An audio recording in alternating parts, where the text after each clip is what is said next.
La grâce, la paix par Jésus-Christ, le ressuscité du troisième jour. Nous bénissons le Seigneur pour cette nouvelle audio.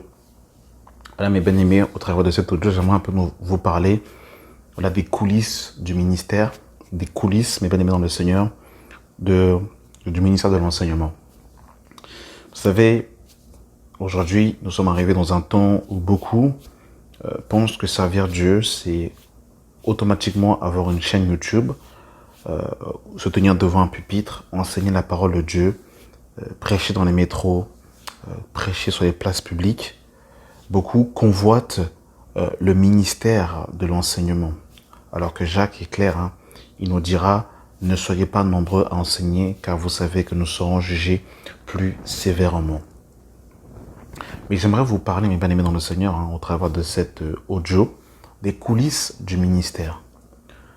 Les coulisses du ministère pour vous dépeindre un peu ce qui se passe derrière, après avoir prêché, après avoir ouvert la Bible. Qu'est-ce qui se passe après, concrètement? Et vous allez voir en vérité que prêcher, c'est, je dirais, 20 à 30% du travail. Mais le travail de fond qui est censé se faire, mes amis, c'est un travail de coulisses, c'est un travail où on est beaucoup dans le secret. Et la prédication, c'est peut-être 20 à 30%. Mais le plus grand travail, c'est vraiment un travail de fond, mes amis. Et dans le livre de Jean, chapitre 21, le verset 10, il est écrit « Après qu'il eut mangé, Jésus dit à Simon-Pierre, « Simon, fils de Jonas, m'aimes-tu plus que tu m'aimes ceux-ci » Il lui répondit, « Oui, Seigneur, tu sais que je t'aime. » Jésus lui dit, « Paie mes brebis. » Il lui dit une seconde fois, « Simon, fils de Jonas, m'aimes-tu » Pierre lui répondit, « Oui, Seigneur, tu sais que je t'aime. » Jésus lui dit, « Paie mes brebis. » Il lui dit pour la troisième fois, « Simon Pierre, fils de Jonas, m'aimes-tu » Pierre fut attristé de ce qu'il lui avait demandé pour la troisième fois, « M'aimes-tu » Et il dit, « Seigneur, tu sais toutes choses. Tu sais que je t'aime. » Jésus lui dit, « Paie mes brebis. » Mes amis, ne convoitez pas ceux qui enseignent la parole de Dieu. C'est un travail, mes amis, qui nécessite une vie de sacrifice. Une vie consacrée. Je vous dis la vérité.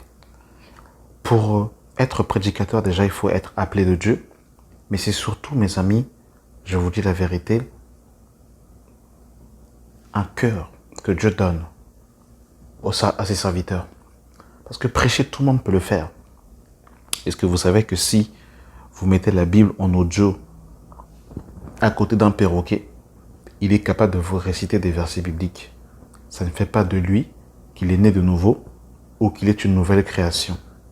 Satan a cité le psaume 91 à Jésus dans le livre de Matthieu 4 où lui a dit « Jette-toi car il est écrit, il enverra des anges à ton sujet de peur que ton pied ne heurte contre une pierre. » Donc on voit, mes amis, que citer les Écritures, tout le monde peut le faire. Invoquer le nom de Jésus aussi, tout le monde peut le faire. On voit les fils de Séva dans Acte 19 vont invoquer le nom de Jésus-Christ, mais comme ils n'avaient pas l'esprit, ils vont sortir de la maison nus et blessés. Dans Matthieu 7 également, on voit que dans les temps de la fin, il y a des personnes qui vont être éloignées du Seigneur, ils auront chassé les démons par son nom, ils auront fait des miracles par le nom de Jésus, et Jésus leur dira, je ne vous ai jamais connu. Retirez-vous de moi, vous qui commettez l'iniquité. Donc on voit, mes amis, que invoquer le nom de Jésus, prêcher l'évangile, mes amis, tout le monde peut le faire. Judas même, d'ailleurs, a prêché l'évangile. Il a ressuscité les morts, il a guéri les lépreux. Dans Matthieu 10, quand Jésus envoie ses apôtres deux par deux, Judas faisait partie du lot. Dans Jean 4, la Bible nous dit que ce n'était pas Jésus qui baptisait, mais c'était ses disciples. Judas était là. La Bible nous dit que Judas tenait la bourse dans le livre de Jean chapitre 12 et dans Jean chapitre 13. Il tenait la bourse. Donc voilà, tenir la bourse, annoncer l'évangile, mes amis, ça c'est tout le monde peut le faire. Mais par contre, le travail de fond, le travail de paître les brebis, de prendre soin des brebis, ça par contre, ce n'est pas donné à tout le monde. Ça, c'est donné, mes bien-aimés dans le Seigneur, à ceux qui ont le cœur de berger, ceux qui ont une vie sacrifiée, ceux qui ont une vie, mes bien-aimés dans le Seigneur, qui est pour les brebis du Seigneur. Et c'est là, mes amis, que j'aimerais justement nous interpeller pour que vraiment, déjà, on ne convoite pas vraiment le micro, qu'on ne convoite pas le ministère, parce que, mes amis, je vous dis que vraiment, il y a des réalités. Nous sommes dans Acte 15, le verset 36. Il est écrit « Quelques jours s'écoulèrent, après lequel Paul dit à Barnabas « Retournons visiter les frères dans toutes les villes où nous avons annoncé la parole du Seigneur pour voir en quel état ils sont. » Voilà le cœur de berger. Paul a prêché l'évangile avec Barnabas dans les villes. Mais il ne s'arrête pas là. Il dit « Allons voir dans quel état ». Littéralement, allons vérifier le pelage. Allons vérifier l'état d'esprit des âmes que nous avons bâties. Parce que des personnes, ils veulent juste prêcher. Ils veulent avoir un auditoire. Ils aiment la foule. Ils aiment prêcher. Mais une fois qu'ils ont fini de prêcher, une fois qu'ils ont déployé leur salive, ils rentrent chez eux et après, ils n'ont plus le souci des âmes. Ils ne prennent pas soin des âmes pour savoir comment elles vont.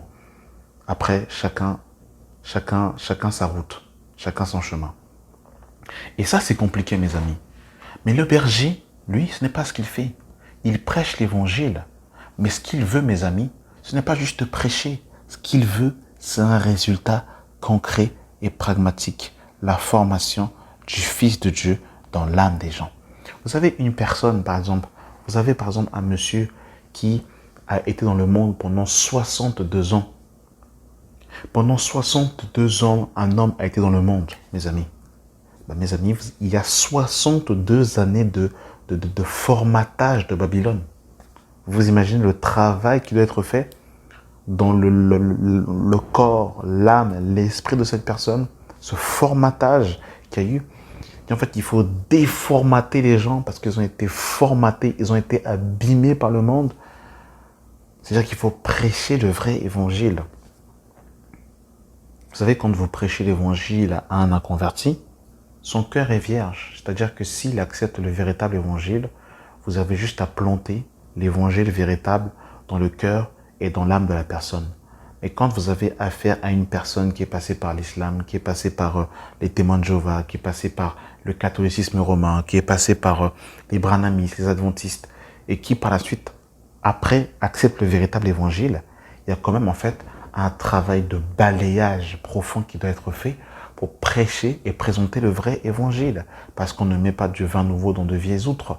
Donc vous avez vu qu'il y a un travail aujourd'hui où il faut casser, détruire, renverser pour planter le véritable évangile. C'est pour ça que des fois quand on dénonce, les gens ne comprennent pas et disent mais pourquoi est-ce que tu dénonces? Pourquoi est-ce que tu dénonces? Parce qu'on est dans un temps aujourd'hui où les gens sont nés dans Babylone. Ils sont nés dans Babylone, ils ont grandi dans Babylone, ils ont été formatés par Babylone, et tant bien même qu'ils sont sortis de Babylone, mais Babylone des fois est encore dans leur esprit. Et il faut qu'ils soient purifiés par l'eau de la parole. C'est pour ça, mes bien-aimés dans le Seigneur, que Moïse est sorti de l'Égypte, il avait 40 années. Mais le Seigneur va le rencontrer 40 années plus tard, quand il va avoir 80 ans, au point où Moïse était bègue, parce que la Bible nous dit dans le livre de Acte 7 que Moïse était puissant en parole et en force. Et quand le Seigneur va le rencontrer, dans Exode 3, Moïse était un homme bègue. Le Seigneur a dû vider Moïse de l'Égypte. Il a dû le pétrir. Mes bien-aimés dans le Seigneur, lui qui était avec Pharaon, qui était avec Ramsès, il a dû, mes bien-aimés dans le Seigneur, s'occuper des brebis de son beau-père. Mes bien-aimés dans le Seigneur, eh bien c'est ça. Le Seigneur veut nous formater. Et ça, ce travail-là, eh bien, c'est un travail de patience. C'est un travail de proximité. C'est un travail, mes bien-aimés dans le Seigneur, où il faut l'amour avec les brebis. Parce qu'il y a des brebis qui seront, on va dire, plus malléables. Et il y aura des brebis qui seront, on va dire, qui auront le cou un peu plus raide, par exemple. Il y a des personnes qui vont comprendre, il y a des âmes qui vont comprendre vite, d'autres qui vont comprendre moins vite. Il y en a qui auront des caractères un peu difficiles, d'autres qui auront des caractères dociles. Et tout ça, mes bien-aimés dans le Seigneur, eh ben, le berger est au milieu des brebis et il n'a pas le choix, il ne va pas sélectionner les brebis qu'il veut, il ne va pas sélectionner les brebis les plus faciles. Il doit prendre les brebis que le Seigneur lui confie et il doit faire un travail, mes amis. Et ça, mes amis, des fois, vous avez des travails, vous avez des fois des problèmes sociaux que vous allez régler. C'est-à-dire que des fois, c'est pas directement prêcher l'évangile. Des fois, vous allez avoir des chrétiens qui ont des problèmes de couple où vous allez devoir gérer les problèmes. Ça, c'est les coulisses. Ça n'a rien à voir avec être derrière la chair, être derrière la chair, comme en fait les pasteurs des systèmes aiment dire, être derrière un pupitre. Rien à voir. Là, mes amis, vous allez gérer des âmes. La gestion des âmes. Ça, c'est la gestion des âmes. Vous gérez les âmes. Vous allez voir des sœurs qui sont des inconvertis. Des fois, elles vivent des réalités. Elles viennent vous exposer leurs problèmes. Là, vous devez écouter. Vous devez être dans la justice. Et en plus de ça, vous devez être dans la sagesse. Parce que le conseil que vous allez donner à cette personne peut sauver son couple ou peut même détruire son couple. Donc, vous avez vu que voilà, ça, c'est le cœur de berger. C'est pour ça que prêcher, c'est pas donner à n'importe qui. Parce que on ne fait pas que prêcher l'évangile, mais il y a un travail de gestion des âmes qui est là. Vous avez des cas vraiment qui sont là. Voilà, on vous dit, voilà, je suis enceinte, l'enfant est peut-être malade. Qu'est-ce que je fais? Voilà, l'enfant est malade, il y a des possibilités que l'enfant soit malade, qu'est-ce que je fais? Vous êtes confronté à des réalités comme ça. Et là, du coup, à ce moment-là, qu'est-ce que vous faites? Bah là, du coup, des fois, c'est la sagesse du Seigneur. Là, il faut se reposer sur le Seigneur. Des fois, vous êtes là, vous êtes avec votre femme, vous êtes là en train de discuter, et là, il y a un bien-aimé qui vous appelle, il y a une urgence, et vous devez répondre. Eh ben là, à ce moment-là, comment vous faites là? Bah là, si vous n'avez pas une vie sacrifiée, une vie sanctifiée, eh ben, vous ne pourrez pas tenir. Et ça, c'est des coulisses que les gens ne voient pas. Les gens voient que, oh non, mais lui, en fait, c'est juste la prédication. C'est pas juste la prédication. Vous avez des personnes qui ont des questions. Des questions, et voilà, j'ai des questions, je n'ai pas compris ça. Voilà. Et là, du coup, à ce moment-là, bah, il faut répondre. Il y a des personnes qui ont des problèmes financiers. Ça veut dire que la manière dont il faut faire la gestion des finances. Ah bah oui. Par rapport en fait à l'argent de la bourse de l'Assemblée, il faut les gestions des finances pour voir un peu comment en fait on va gérer les finances, comment on peut aider les frères et les sœurs. Ah bah oui, voilà. Ça c'est les coulisses du ministère, la gestion des âmes. En fait, en vérité, on s'occupe en fait des problèmes, des fois même sociaux des gens. Ça, les gens ne le voient pas. Mais ce n'est pas juste prêcher l'évangile. Des fois, vous avez des personnes, ils ont des fausses doctrines au-dedans d'elles. Des doctrines bizarres qu'elles ont héritées. Des faux pasteurs, des faux prophètes. Et là, vous devez faire un travail de proximité. Vous devez renverser les fausses doctrines, prêcher le véritable évangile. Mais ça prend du temps. Les gens voient seulement des personnes, ils viennent en fait à l'assemblée. Mais c'est pas que ça. Il y a un travail de fond qui doit être fait. Il y avait des fois des personnes, elles ont des difficultés, elles ont été blessées. Et elles vont vous appeler juste en fait pour ouvrir leur cœur et pour parler. Et des fois, Dieu te dit, tais-toi, ne parle pas, écoute seulement.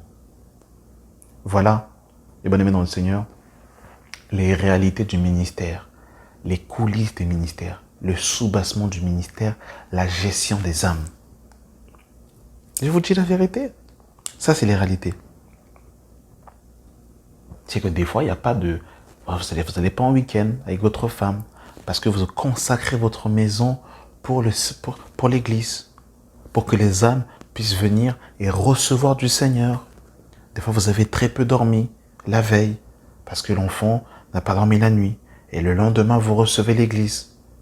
Mais vous devrez ouvrir votre maison sans murmure. Vous devez ouvrir votre maison avec bon cœur, avec joie. Ça, les gens ne le voient pas. Voilà les réalités du ministère. Vous avez des problèmes où des fois, voilà, vous avez des personnes qui se méconduisent dans l'assemblée. Et là, vous devez exercer l'autorité. Ah bah oui, c'est ce que Paul a fait. Regardez la plupart des épîtres de Paul. En vérité, quand vous regardez les épîtres de Paul, ce sont des lettres d'édification, mais Paul règle des problèmes. Quand vous regardez les épîtres, Paul est en train de régler des problèmes. Quand vous regardez l'église de Corinthe, mais c'est une église où Paul était en train de gérer les problèmes. Quand on regarde 1 Corinthiens 1, on voit que Paul va dire, j'ai appris des gens de Chloé qu'il y a des divisions parmi vous. D'autres sont de Paul, d'autres sont de Céphas, d'autres sont d'Apollos, d'autres sont de Christ. Christ est-il divisé? Donc là, il pose la question. Quand vous regardez dans 1 Corinthiens 3, il va dire, je vous ai donné du lait et non de la nourriture solide, puisque vous ne pouvez pas la supporter, vous êtes encore des enfants, puisqu'il y a parmi vous des disputes et des animosités. N'êtes-vous pas charnels? Vous êtes des enfants. Donc là, Paul, en fait, il règle les choses. 1 Corinthiens 5, un homme a couché avec la femme de son père. Paul est en train de régler les problèmes. Par rapport à ça, 1 Corinthiens 7, Paul répond aux questions au sujet du mariage. Vous avez vu que Paul est vraiment constamment en train de régler les problèmes. Et surtout, quand vous regardez à Corinthe, il y avait des Juifs et des Grecs. Les Grecs qui ne voulaient pas se faire circoncire, les Juifs qui avaient accepté Christ et qui continuent encore à se faire circoncire, et maintenant il fallait faire habiter le Juif et le Grec ensemble. C'est pour ça que dans Romains, chapitre 14, Paul dira de ne pas discuter des opinions avec celui qui est faible, et de faire accueil à celui qui est faible. Parce qu'il y avait des Juifs et des Grecs. Certains observaient les jours, d'autres n'observaient pas les jours, d'autres ne mangeaient pas de tout, d'autres mangeaient de tout. Et tout ça, en fait, c'était en fait un véritable problème. Et il y avait des chamailleries. Et Paul, en fait, écrit ses épîtres pour régler les problèmes. Voilà les coulisses du ministère. Ça veut dire qu'il faut déjà soi-même être un homme carré dans son esprit, être un homme stable dans son âme pour pouvoir gérer les autres, les problèmes des autres. Parce que si le ministre lui-même n'est pas stable dans son âme, n'est pas droit dans son âme, il ne peut pas gérer les problèmes des autres. Et bien voilà, mes bien-aimés dans le Seigneur, les réalités du ministère. Voilà, c'est ça. Donc là, vous avez vu, mes bien-aimés dans le Seigneur, ici, que Paul va dire que on va aller vérifier l'âme, l'état des gens. L'état des gens. Des fois, il faut appeler les gens pour savoir comment ils vont. Comment ils vont, simplement. Les voir, discuter avec eux, parler avec eux. Et le ministère ne va pas à chaque fois toujours prêcher. Des fois, il va se taire, il va écouter les autres. Des fois, il va les consoler, il va prier pour eux. Et ouais, mes amis, ça, ce sont des aspects que malheureusement, on ne dit pas. Mais j'aimerais vous le dire, comme ça, vous savez, vous connaissez un peu ce que les serviteurs de Dieu vivent. C'est pour ça que la Bible dit que dans 1 Timothée 5, verset 17, qu'il faut juger d'un double honneur celui qui a l'enseignement et la prédication. Pas par rapport forcément sur le point de vue financier, mais par rapport à la responsabilité, à la charge. Je vous assure que prêcher, c'est vraiment entre 20 à 30% du travail. Mais que le gros travail, c'est vraiment un travail de fond. Vous avez des sœurs, par exemple, vous avez des frères et sœurs qui veulent se marier, qui se soucient parce que l'âge est avancé. Il faut les fortifier, il faut les encourager. Vous avez des personnes qui n'ont pas l'assurance du salut. Il faut les encourager sur l'assurance du salut. Vous en avez qui sont dans un péché, ils n'arrivent pas à sortir d'un péché, ils vous confessent leur péché. Vous devez les écouter sans les juger et vous devez leur apporter la solution selon les Écritures. Ah oui, mes amis. Voilà les réalités du ministère. Regardez un peu l'état d'esprit que Paul avait quand il prêchait l'évangile, mes amis. Dans le livre de 1 Thessaloniciens chapitre 2, le verset 1. Vous savez vous-même, frères, que notre arrivée chez vous n'a pas été sans résultat. Après avoir souffert et reçu des outrages, c'est-à-dire que quand on prêche l'évangile véritable pour que les frères et sœurs soient délivrés, soient affranchis, il y a des attaques de l'ennemi, il y a des outrages, il y a des insultes, des commentaires bizarres pour que le peuple de Dieu soit libre, soit affranchi dans la vérité, qui reçoit l'évangile véritable. Il y a des outrages, du mépris, parce qu'on vient dans la simplicité, on est simple, on ne vient pas dans la titromanie. Et du coup, on est des fois rejeté, méprisé. Ah oui. Après avoir souffert et aussi des outrages à Philippe, comme vous le savez, notre prime de l'assurance en notre Dieu pour vous annoncer l'évangile de Dieu au milieu de bien des combats. Pour vous annoncer l'évangile de Dieu au milieu de bien des combats. Ah, mes amis, prêcher l'évangile véritable dans cette génération perverse et corrompue, je vous assure que c'est des combats, hein, des véritables combats.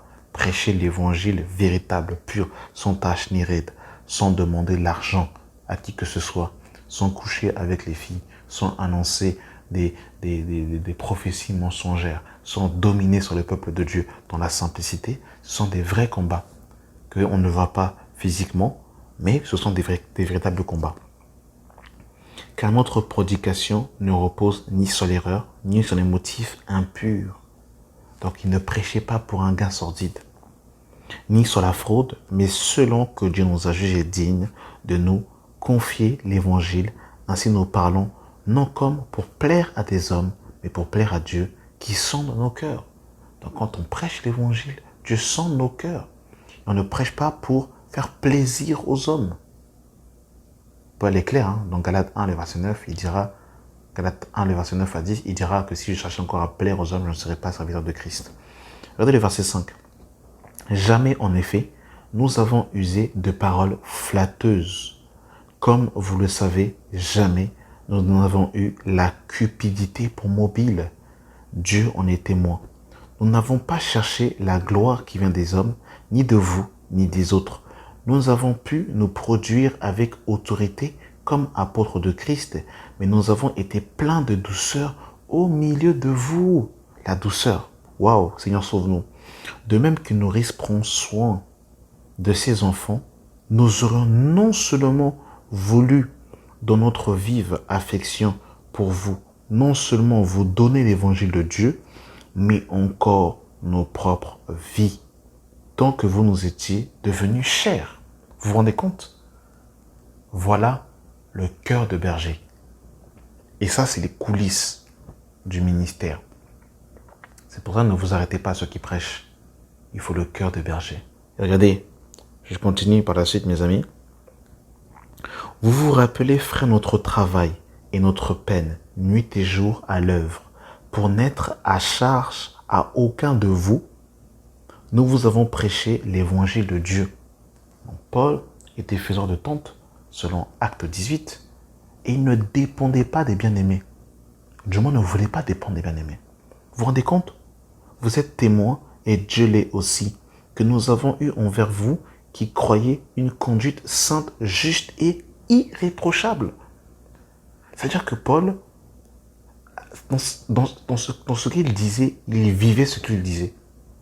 Voilà les véritables prédicateurs. Ils doivent vivre ce qu'ils disent. Ils doivent avoir une conduite sainte, juste et irréprochable. Vous savez aussi que nous avons été pour chacun de vous ce qu'un père est pour ses enfants, vous exhortant, vous consolant. Écoutez, hein, vous exhortant, vous consolant, vous conjurant de marcher d'une manière digne de Dieu qui vous a appelé à son royaume et à sa gloire. C'est pourquoi nous rendons continuellement grâce à Dieu de ce qu'en recevant la parole que nous vous avons fait entendre, vous l'avez reçue, non comme la parole des hommes, mais ainsi qu'elle est véritablement comme la parole de Dieu qui agit en vous qui croyez. Vous vous rendez compte comment c'est terrible? Regardez, nous sommes dans le livre de 1 Corinthiens 12, le verset 14. Voici pour la 3e fois que je suis prêt à aller chez vous. Et je ne serai point à charge, car ce n'est point vos biens que je recherche, c'est vous-même. Ce n'est pas en effet aux enfants à amasser pour les parents, mais aux parents pour les enfants. Vous voyez un peu la dimension dans laquelle l'apôtre Paul était plutôt, parce que bien évidemment il est mort. Vous vous rendez compte? Et bien ça, c'est les coulisses du ministère. La gestion des âmes, la gestion des égos, des problèmes, des personnes qui marchent dans le péché. Des fois, il faut user d'autorité. Des fois, il faut user de miséricorde. Des personnes qui, voilà, dans la communion, par exemple, ne sont pas forcément, comment dire, il y a des véritables cas. Il y a des véritables cas, mes amis. Et voilà un peu les coulisses du ministère, la gestion des âmes, mes amis. Et bien, c'est ça, l'œuvre de Dieu. L'œuvre de Dieu, c'est ça. Et si vous pensez qu'être prédicateur, c'est juste prêcher l'évangile et après rentrer et puis se faire un Netflix avec un chocolat chaud et un BN à la main, eh ben, mes amis, on est vraiment passé à côté de la plaque. Parce que voilà un peu, Paul, pour l'évangile, a subi 40 coups moins un, pour que nous puissions recevoir l'évangile, pour prêcher l'évangile véritable, pour avoir sa vie consacrée, sanctifiée. Mes amis, Paul dira, je traite durement mon corps. C'est-à-dire que quand on prêche l'évangile aux autres, on doit d'abord se prêcher à soi-même. On doit vivre ce que l'on prêche. On doit être une lettre écrite. Parce que dénoncer, c'est facile. Mais montrer le chemin, comme l'apôtre Paul dira, soyez mes imitateurs comme je le suis moi-même de Christ. Être une lettre écrite, une lettre vivante. C'est-à-dire que les gens te voient, les gens te regardent, et sans que tu prêches l'évangile, ta vie prêche. Ça, mes amis, il faut la dimension quand même. Hein. Il faut quand même la consécration, hein. Il faut quand même l'huile quand même. Hein. Parce que là, c'est pas affaire de verser. Là, c'est on voit ta vie, on voit tes fruits, on mange et on voit si c'est conforme à l'évangile de Dieu. Voilà. Voilà les coulisses. La gestion des âmes. Des fois, des âmes qui sont égarées. Il faut aller les chercher. Il y a des brebis, des fois, la pâte est cassée. Il faut de l'huile pour pouvoir penser la pâte qui est cassée. Vous en avez qui ont été brisés dans leur cœur par des hommes dans le monde. Leur cœur est brisé. Il y a un travail de restauration de l'âme. Chaque âme a un cas différent. Donc il faut une huile particulière selon l'âme qui est en face de vous. C'est pour ça que Jésus dira à Pierre, paie mes brebis. Paître, là, mes amis, paître, c'est une affaire de temps. Poser la saine doctrine dans l'âme des gens. Bâtir Christ, le véritable fondement dans l'âme des gens. Mes amis, ça prend du temps. Vous avez vu que Jésus a pris 3 ans pour former les apôtres, 3 ans. Paul est resté 3 ans à Éphèse, hein, où il a prêché jour et nuit, selon acte 20. Il est resté 1 an et 6 mois à Corinthe, selon acte 18. Il est resté 2 ans et demi à l'école de Tyrannus, hein, selon acte 17. Donc, vous avez vu que le temps que l'apôtre Paul a fait pour former les disciples, ça prend du temps. Et eux, c'était tous les jours, c'était pas 2 jours dans la semaine. Tous les jours, Paul a dit qu'il a prêché à Éphèse jour et nuit pendant 3 années. On peut le lire. Hein. Acte 20, verset 31. Veuillez donc vous souvenir que durant 3 années, je n'ai cessé, nuit et jour, d'exhorter avec larmes chacun de vous. Pendant 3 ans, nuit et jour. En vous exhortant avec l'âme. Donc il prêchait avec son âme. Vous vous rendez compte? Est-ce que vous vous rendez compte? Voilà. Les coulisses. Une vie sacrifiée. Se sanctifier. Craindre Dieu. Être un modèle pour les brebis. Et gérer les âmes. Veiller à la doctrine qu'ils ont reçue. Comme Paul dira dans le livre de Galates. Jusqu'à ce que Christ soit formé en vous. Comme il est écrit dans Colossiens 1, à partir du verset 28, si je ne m'abuse, il est écrit que Paul voulait présenter tout homme devenu parfait en Christ. Tout homme devenu parfait en Christ, littéralement, en qui rien ne manque, les hommes adultes, les hommes complets, dont Christ est formé. C'était ça le désir de Paul. Vous vous rendez compte? Ça, mes amis, les gens ne le voient pas. Des fois, vous êtes au téléphone avec quelqu'un pendant 1 heure, 2 heures. Vous essayez de la convaincre, de renverser les fausses doctrines, de renverser les raisonnements. Ah, mes amis, je vous assure. Hein, c'est pour ça, je ne dis pas cela parce que je veux de l'argent. Pas du tout. Quelle est donc ma récompense c'est d'annoncer l'évangile de Dieu gratuitement. Et ce que je demande, c'est vraiment de prier pour les véritables serviteurs de Dieu. Parce que vraiment, il faut une vie consacrée, une vie sacrifiée où on vit pour les brebis du Seigneur. Et des fois, on fait même passer sa femme et ses enfants pour l'œuvre de Dieu. Je vous dis la vérité. Des fois, on dormons très peu. Des fois, voilà, on sait vivre dans l'abondance et dans la disette, comme l'apôtre Paul pourra le dire. Des fois, nous vivons les moqueries, les rejets, pas mal de choses à cause de la simplicité, l'incompréhension, le rejet, la solitude, l'isolement, beaucoup de choses que les serviteurs de Dieu vivent, je parle des serviteurs véritables, pour que vous puissiez rentrer au ciel. Et c'est pour ça qu'il faut beaucoup de respect pour ceux qui vous prêchent l'évangile, pour ceux qui vous conduisent, parce que leur vie est vraiment sacrifiée pour que vous puissiez aller au ciel et ressembler à Christ. Et ça, ce sont des réalités qu'il faut que le peuple de Dieu entende et sache, parce que ce sont des réalités. Ils font beaucoup de recherches dans les coulisses. Ne pensez pas qu'un message qui est donné, que vous entendez de 45 minutes, 1 heure, ça tombe du ciel comme ça. Ce sont des travaux, c'est du travail, c'est des recherches. On va vérifier dans plusieurs traductions de Bible. On va se remettre en compte.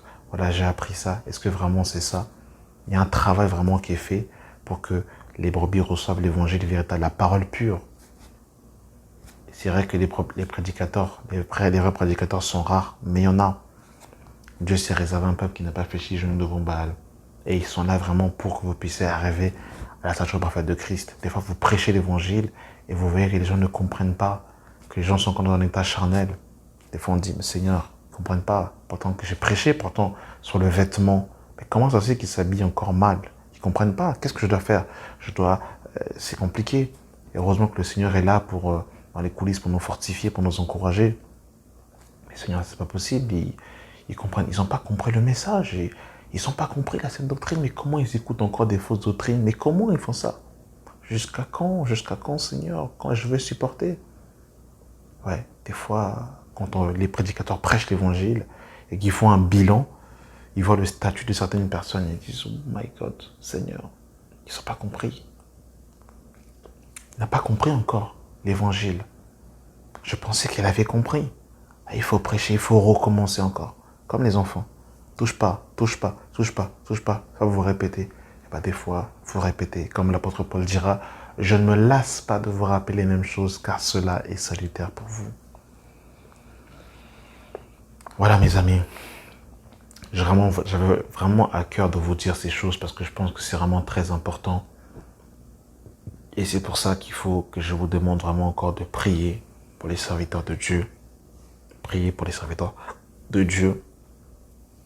Parce que ils font vraiment un travail, vraiment un gros travail, surtout dans ces générations. Un prédicateur qui ne vous domine pas, qui ne vous assujettit pas, qui ne vous prend pas votre argent, qui vous parle avec respect. Je vous assure, si vous en rencontrez, vraiment il faut prier pour leur vie. Parce que ils deviennent de plus en plus rares. Donc voilà mes bien-aimés, j'ai vraiment voulu vous parler des coulisses du ministère de la gestion des âmes. Parce que vraiment c'est vraiment ce travail-là que l'apôtre Paul a fait. Dans Galates, il va recadrer les chrétiens de la Galatie parce qu'ils avaient reçu un faux évangile. Il va les recadrer pour vraiment qu'ils puissent revenir au véritable évangile. Les Colossiens, pareil, ils vont recevoir l'évangile des gnostiques. Paul va prêcher l'évangile parce que les gnostiques, en fait, se basaient sur une connaissance, une intelligence, une sagesse, et sans la connaissance de Christ. C'est pour ça que Paul va taper fort dans l'épître de Colossiens, présenter Christ comme étant le premier en toutes choses. Donc voilà, mes amis. Merci en tout cas d'avoir pris le temps d'écouter cet audio. Et vraiment que la grâce et la paix soient avec vous. Au nom de notre Seigneur Sauveur Jésus-Christ. Amen.